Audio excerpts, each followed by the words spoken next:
পুরো hidden place Raniganj. সবাই দেখো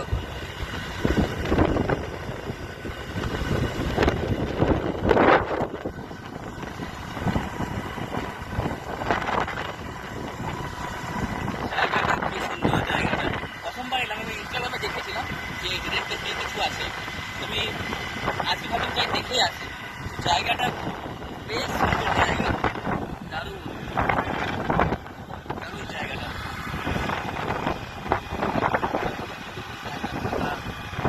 অনেকে এসেছে ঘুরতে, আড্ডা মারতে, দারুণ জায়গা।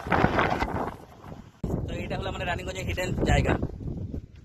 এত সুন্দর জায়গা, এই জায়গাটা আমি ইনস্টাগ্রামে দেখেছিলাম, তো কখনো আসা হয় নাই। তো ভাবলাম আজকে যাই একটু ঘুরে আসি বিকেলে। আজকে আবহাওয়া বিকেল নয়, তো দুপুরে আছে, কিন্তু আবহাওয়াটা দারুণ মেঘ ছাওয়া। তো ভাবলাম আমি ঘুরে আসি। এই হলো জায়গাটা, এই রোড, কত সুন্দর চওড়া রোড। এখন হচ্ছে অনেকজনই এসেছে এখানে, মানে ঘুরতে এসেছে, ভিডিও করতে এসেছে, জানি না। চারিদিকে কি সুন্দর রাস্তা, এত সুন্দর ভিউ, বাপরে দারুণ, জাস্ট দারুণ জায়গাটা। বন্ধুরা ভিউটা দেখো এখানকার, ও ভাই কি সুন্দর ভিউ, আর হাওয়া দিচ্ছে, দারুণ। এটা হলো রানীগঞ্জের হিডেন প্লেস।